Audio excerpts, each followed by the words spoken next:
¡Qué show! Hace mucho no hablaba de Steins Gate y qué mejor forma de hacerlo que haciendo un remake de uno de mis primeros videos. Como todos saben, Steins Gate es una serie que gana muchísimo en retrospectiva. Cuando se vuelve a ver por segunda vez la experiencia es incluso mejor. Esto sucede porque nos encontramos con muchas cosas que antes no habíamos visto o entendido. De hecho, en el primer capítulo, que es del que vamos a hablar en este video, nos spoileaban prácticamente todo lo que iba a suceder. Es una verdadera locura y por ello vale la pena mencionar todos esos datos curiosos que habían en este capítulo. Comencemos. A los pocos segundos de empezar este anime, Okabe dice unas palabras muy interesantes. El universo tiene un comienzo, pero no tiene un final, infinito. Las estrellas también tienen sus propios comienzos, pero su propio poder resulta en su destrucción, finito. Aquellos que poseen sabiduría son los más grandes idiotas. La historia nos ha demostrado eso. Podría decirse que esa es la última advertencia de Dios a aquellos que se le resisten. Palabras muy filosóficas que, curiosamente, también serían dichas por Majo al final de Steins Gate 0 antes de que salten los créditos. Es decir, la serie inicia y termina con la misma advertencia. Y aquí es donde debemos analizar un poco esas palabras, porque estas representan perfectamente lo que ocurre a lo largo de la serie. Cuando se habla de que el universo tiene un principio pero no un final, esto puede hacer referencia a los viajes en el tiempo de Okabe, como un día cualquiera este experimentó por primera vez Ring Steiner, y cómo eso lo llevó a visitar un número indescriptible de líneas de mundo hasta que finalmente llegó a la ansiada línea Steins Gate. Línea en donde el futuro todavía no está muy definido y donde no sabemos si en algún punto tendrá que volver a viajar entre diferentes líneas de mundo.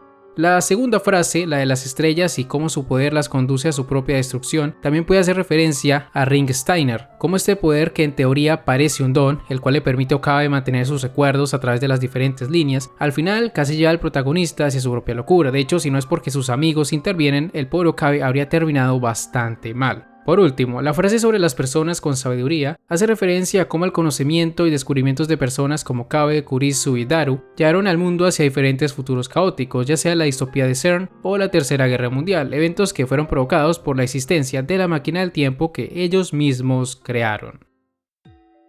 Una vez que Mayuri se reúne con Okabe para ir al edificio de radio, antes de partir, en la azotea del laboratorio, Mayuri extiende su mano al cielo en lo que vendría siendo la primera vez que vemos en pantalla al fenómeno que Okabe llamó Stardust Handshake. Una actitud que tiene todo un significado para esta chica, ya que de alguna forma le ayuda a recordar a su querida abuela. Antes de que comenzara la conferencia de Nakabachi, se sintió un fuerte temblor en el edificio de radio. Tras esto, Okabe corre hacia el techo y tras abrir la puerta que conlleva a la azotea, vería cierto vehículo no identificado y junto a este también vería a una chica haciendo diferentes señas. Lo que Okabe vio fue la llegada de una de sus tantas versiones que vino del futuro para intentar salvar a Kurisu. El vehículo misterioso era la máquina del tiempo y la chica que hacía señas era la Suzuha de la línea Beta. Durante la conferencia de Nakabachi tenemos la primera mención a John Titor, este autodenominado viajero del tiempo cuyos delirios esparcidos por la red terminarían siendo la base de la teoría de viajes en el tiempo del propio Nakabachi. Esto es interesante porque tanto en la línea alfa como en la línea beta, las teorías de este personaje siempre se basaban en lo que dijo Suzuha, ya sea en lo que ella publicó en internet, que sería el caso de la línea beta, o lo que ella misma le dijo en persona, que sería el caso de la línea alfa. Recordemos que Suzuha se quedó viviendo en 1975 y con el paso del tiempo, cuando fue profesora de universidad, Nakabachi junto a su mejor amigo Yukitaka Kija, el padre de Feiris, descubrieron por accidente sus notas sobre los viajes en el tiempo. Inmediatamente después de que Okabe cuestionara a Nakabachi, Kurisu entraría en la sala para sacarlo de allí. Esto lo hizo porque por un lado no quería que pusiera en ridículo a su padre, por ese entonces quién iba a imaginar que Kurisu era la hija de ese desgraciado, y por otro es importante mencionar que la razón por la cual Kurisu viajó a Japón fue específicamente por esa conferencia, porque su padre le había dicho que asistiera y ella quería reconciliarse con él, cosa que no estaba en los planes de Nakabachi porque él solo la invitó para satisfacer esa necesidad que tenía de vencer a su hija, aunque claro, eso no le funcionó porque su teoría, tal como dijo Okabe, solo era una copia de la de John Titor. Otra de las razones por las cuales Kurisu se llevó a Okabe fuera de la sala es porque tenía curiosidad por las palabras que este le había dicho minutos antes. Es increíble cómo nadie pensó que cuando Kurisu habló de eso, nos estaban diciendo a la cara que había dos Okabes en ese instante, y uno de ellos estaba muy preocupado por alguna extraña razón. Esa razón, como nos enteramos después, era su miedo a no poder salvarla de su muerte. Tras hablar con Kurisu y no entender a qué se refería, Okabe recibiría un mensaje en su teléfono cuyo contenido era un video con interferencia. Dicho video fue enviado por su yo del futuro, quien había descubierto cómo llegar a la línea Steins Gate. Sin embargo, como el Okabe del presente todavía no había fracasado en su intento por salvar a Kurisu, el video aún no podía ser visto por este. Lo interesante de esto es que si bien en el primer capítulo no nos dijeron que era un mensaje del futuro, si revisamos la información del correo nos daremos cuenta que el remitente era SG-EPK, que significa Steins Gate El Sai Kongru, lo cual quiere decir que dicho mensaje había sido enviado por nada más ni nada menos que él mismo.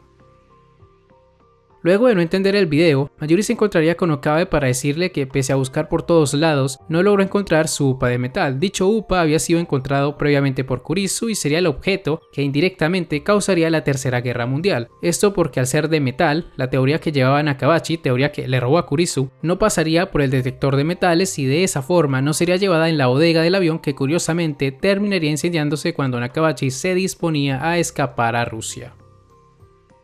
Cuando Okabe discute con Mayuri sobre vender el upa dado su rareza, justo en ese momento ambos escucharían un fuerte grito en el edificio. Okabe rápidamente va a inspeccionar y es allí cuando se encuentra con el cuerpo de Kurisu bajo un charco de sangre. El grito que había escuchado correspondía al Okabe que vino del futuro, quien tras lamentar la muerte de Kurisu a manos de sí mismo, en su impotencia terminaría gritando de esa forma. Por cierto, si se están preguntando a qué Okabe pertenecía el grito, si al del capítulo 23 o al del anime de Steins Gate Zero, la verdad es que no puedo asegurarles quién es. Dada la gran cantidad de iteraciones que tenemos a partir del regreso de Okabe a la línea beta, es casi imposible saber a cuál de todos los que fallaron escuchamos, así como podría ser el del bad ending, el del final de Majo, el de Kurisu, etcétera, etcétera. También podría ser cualquier otro que no vimos ni en la novela ni en el anime.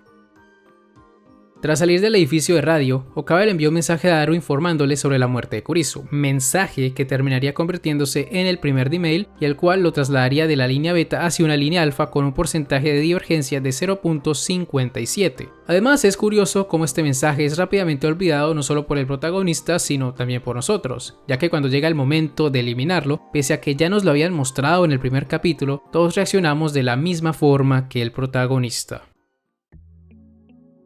Una vez que Okabe llega a la línea alfa, este se sorprende tras ver una especie de satélite impactado en el edificio de radio. Dicho satélite era la máquina del tiempo que la Suzuha de esa línea había usado para buscar a su padre antes de partir a 1975.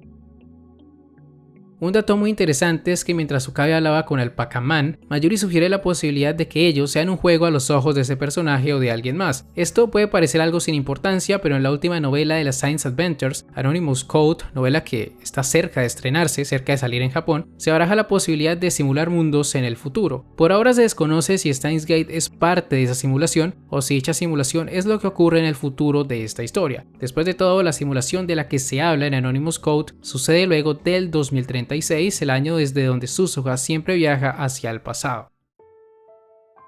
En la línea alfa, Daru le dice a Okabe que Nakabachi nunca apareció en la conferencia y que por eso tuvo suerte de no ser aplastado por el satélite que cayó en el edificio de radio. Aquí lo interesante es entender por qué Nakabachi no se presentó. En la línea beta no tuvo problemas en hacerlo, pero en esta sí. Mi teoría es la siguiente: recordemos que el Nakabachi de esta línea no es tan hijo de su madre como el de la línea beta, incluso este se mostró arrepentido por gritarle a Kurisu cuando era una niña. Entonces es probable que no haya querido asistir por dos razones. La primera porque se arrepintió en tratar de demostrarle a su hija que se equivocaba sobre los viajes en el tiempo, y segundo, que él mismo sabía que su teoría estaba incompleta y que si presentaba algo como eso solo mancharía el honor de las personas que más había respetado, su maestra Haseya Suzu-san y su mejor amigo Yukitaka Kija, personas que en esta línea ya habían muerto y por las cuales se negaba a aceptar que los viajes del tiempo no eran posibles porque en algún punto quería salvarlos de su muerte. Podrían haber sido cualquiera de esas dos razones o simplemente tuvo miedo de que su hija le ganara en otro debate, quién sabe.